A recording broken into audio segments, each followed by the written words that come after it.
Women respect men who stick by their principles and their beliefs. And the principles and beliefs of a man are always to do what he is supposed to do, regardless of how he feels. You must train when you don't feel like training. You must protect when you don't feel like protecting. You must be a good man. And when you're actually a truly good man and a high value man, this is something I absolutely realized in jail.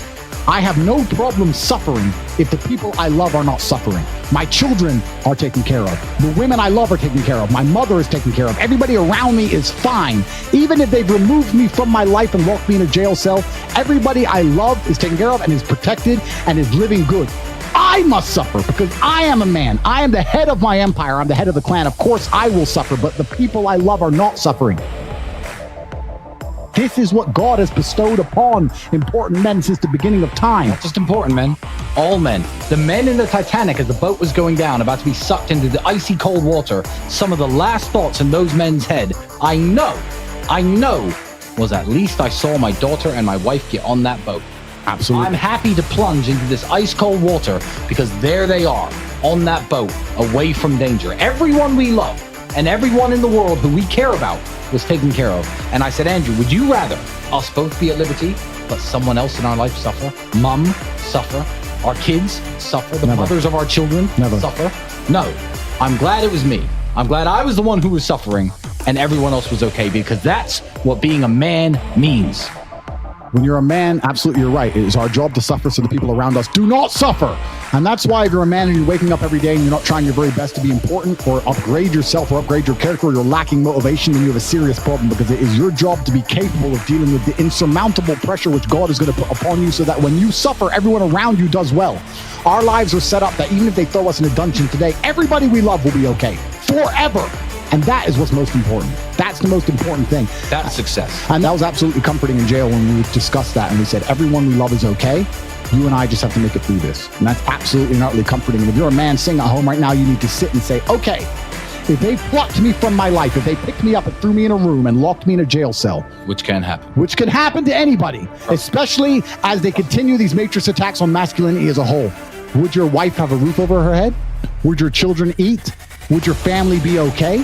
Think about these things. This is what you're working for. You're not working to make money so you can buy a Lamborghini. You're working to make money, and you're thinking outside of the box, and you're becoming your best version of yourself, so all the people around you will always be okay no matter what happens.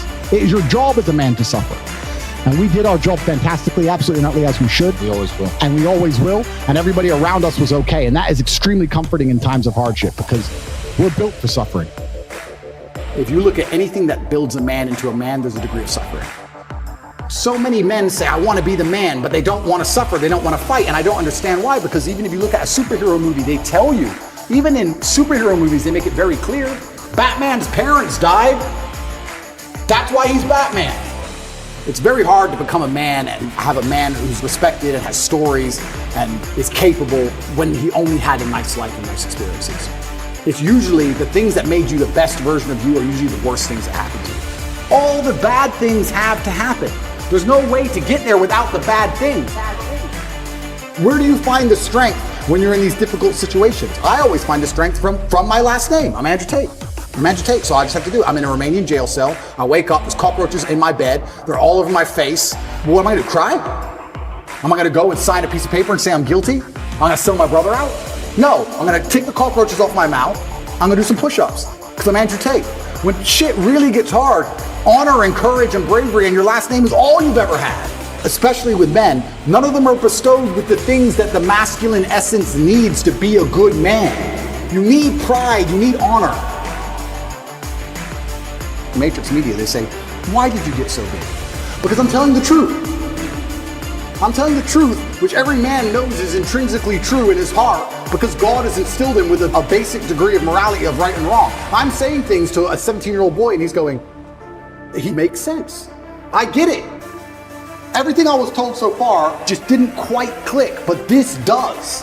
And that's what they're so scared of. I was talking about this the other day. I was talking about how I have a pet peeve. And one of my pet peeves is painkillers. And I was being typical me, and I was going over the top. And I was discussing with this guy. This guy said, have you got any aspirin? I said, there's no aspirin in my house. And he said, why?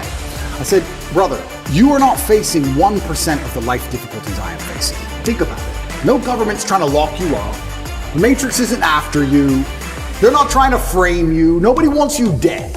When God finally gives you a tiny headache, to give you something, to show you're half a man, a little bit of resilience. You pussy out, take an aspirin. Hey, just have a headache. Just have a headache. And not only just have a headache and don't mention it, because I don't care. So don't even talk about it. Nobody needs to know. What do you want? You want therapy? You want sympathy? Nobody cares you have a headache.